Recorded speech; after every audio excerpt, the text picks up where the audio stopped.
అందరికీ నమస్తే అండి. నెల్లూరు తెలుగుదేశం పార్టీ ఎంపీ అభ్యర్థి ఎవరు? వైఎస్ఆర్ కాంగ్రెస్ పార్టీ ఎంపీ అభ్యర్థి ఎవరు? వైఎస్ఆర్ కాంగ్రెస్ పార్టీ ఎంపీగా ప్రస్తుతం సిట్టింగ్ ఎంపీ ఆదాల ప్రభాకర్ రెడ్డి గారు ఉన్నారు. సో వైసీపీ నుంచి వేమిరెడ్డి ప్రభాకర్ రెడ్డి గారికి అవకాశం ఉంది. వేమిరెడ్డి గారు వైసీపీ ఎంపీ అభ్యర్థిగా పోటీ చేయబోతున్నారు అని రాజకీయ వర్గాలు భావించాయి. యాక్చువల్లీ ఈ రాష్ట్రంలో వైసీపీ సులువుగా గెలిచే ఎంపీ స్థానాల్లో కడప తర్వాత నెల్లూరు ఉంటుంది.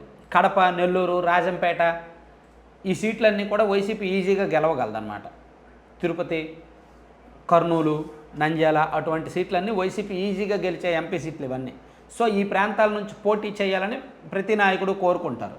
అలాగే వేమిరెడ్డి ప్రభాకర్ రెడ్డి గారు నెల్లూరు ఎంపీ సీట్ నుంచి పోటీ చేయడానికి రెడీ అయ్యారు. కాకపోతే ఆయన అనుకున్న వాళ్ళకి సీట్లు ఇవ్వట్ల. ఆయన వ్యతిరేకిస్తున్న వాళ్ళకి, ఆయన అంటే గిట్టని వాళ్ళకి కొన్ని నియోజకవర్గాల్లో ఎమ్మెల్యే సీట్లు ఇచ్చేసరికి ఆయన హర్ట్ అయ్యారు. గత 10 రోజుల నుంచి పార్టీకి అందుబాటులో లేరు. పార్టీ జగన్మోహన్ రెడ్డి గారు ఢిల్లీ వెళ్ళినా సరే వేమిరెడ్డి గారు కలవలేదు, మాట్లాడలేదంట. సో ఆయన ప్రస్తుతం విదేశాల్లో ఉన్నారు, లేదంటే ఢిల్లీలోనే ఎక్కడో ఉన్నారు అంటున్నారు. మొత్తానికి అజ్ఞాతంలో ఉన్నారు, పార్టీకి అందుబాటులో లేరు అనేది అయితే కరెక్ట్, వాస్తవమే. సో మరి వైసీపీ నుంచి ఆయన పోటీ చేస్తారా లేదా అనేది డౌటే. ఈ విషయాన్ని పక్కన పెడితే మరి టీడీపీ అభ్యర్థి ఎవరు? సో ఇప్పుడు నెల్లూరు జిల్లాలో రాజకీయ వర్గాల్లో వస్తున్న పుకారు ఏమిటంటే వేమిరెడ్డి ప్రభాకర్ రెడ్డి గారు టీడీపీలోకి వచ్చి ఎంపీగా పోటీ చేయబోతున్నారు అనే ఒక టాక్. ఇది గాసిప్, ఇది నిజం కాదు. నిజము అని నేను చెప్పట్లా, మేబీ నిజం అవ్వచ్చు. ఒక గాసిప్ సర్క్యులేట్ అవుతుంది. ఒకవేళ ఇదే కనుక నిజమైతే నెల్లూరు ఎంపీ అభ్యర్థిగా తెలుగుదేశం పార్టీ తరఫున వేమిరెడ్డి ప్రభాకర్ రెడ్డి గారు పోటీ చేయడం నిజమైతే నెల్లూరు జిల్లాలో తెలుగుదేశం పార్టీ పంట పండినట్టే. ఎందుకంటే ఆయన ప్రభావం నెల్లూరు సిటీతో పాటు ఆత్మకూరు నియోజకవర్గంలోనూ ఉదయగిరి నియోజకవర్గంలోనూ స్పష్టంగా ఉంటుంది. ఆత్మకూరు, ఉదయగిరి, నెల్లూరు సిటీ, నెల్లూరు రూరల్ ఈ 4 నియోజకవర్గాల్లో కూడా వేమిరెడ్డి గారి సొంత ఓట్ బ్యాంక్ కొంత ఉంది. ఆయనకు పట్టు ఉంది ఈ ప్రాంతంలో. ముఖ్యంగా ఆత్మకూరు నియోజకవర్గం వైసీపీ కంచుకోట. సో అక్కడ వైసీపీని ఓడించడం దాదాపుగా కష్టం. సో ఇప్పుడు ఆనవ రామనారాయణ రెడ్డి గారు ఆత్మకూరు నుంచి పోటీ చేసే అవకాశం ఉంది టీడీపీ తరఫున.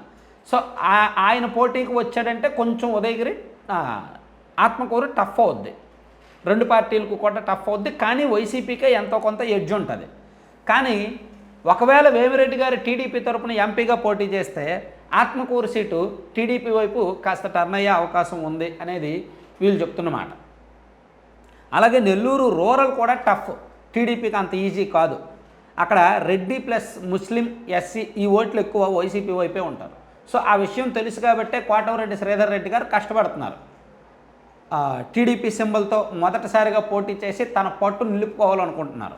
సో వేమిరెడ్డి గారు నిజంగా టీడీపీ నుంచి పోటీ చేస్తే నెల్లూరు రూరల్ కూడా కోటమిరెడ్డి శ్రీధర్ రెడ్డి గారికి కూడా ఈజీ అవుద్ది. అలాగే నెల్లూరు సిటీ నారాయణ గారు గత ఎన్నికల్లో చాలా తక్కువ మెజార్టీతో ఓడిపోయారు.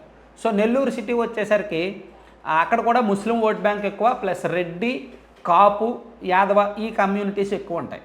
సో నెల్లూరు సిటీ కూడా టీడీపీ గెలవడానికి వేమిరెడ్డి గారు ఓట్ బ్యాంక్ కొంత కలిసి రావచ్చు. వేమిరెడ్డి గారికి ఏంటంటే రాజకీయంగా కాస్త క్లీన్ ఇమేజ్ ఉంది ఆ జిల్లాలో. వివాదరహితుడు, సౌమ్యుడు, మంచి పేరు అని క్లీన్ ఇమేజ్ ఉంది. సో అందుకే నెల్లూరు జిల్లాలో తెలుగుదేశం పార్టీ అభ్యర్థులు నెల్లూరు ఎంపీ అభ్యర్థిగా వేమిరెడ్డి గారు పోటీ చేస్తే బాగుంటుంది, మా పార్టీలోకి వస్తే బాగుంటుంది అని కోరుకుంటున్నారు. సో ఆయన వేమిరెడ్డి గారు మాత్రం టీడీపీతో ఇంకా టచ్లోకి అయితే వెళ్ళాల. తెలుగుదేశం పార్టీలోకి రావడం అనేది కన్ఫర్మ్ కాదు. కానీ ఈ న్యూస్ని కొట్టిపారేయడం మేబీ 50-50 అవకాశాలు ఉన్నాయి.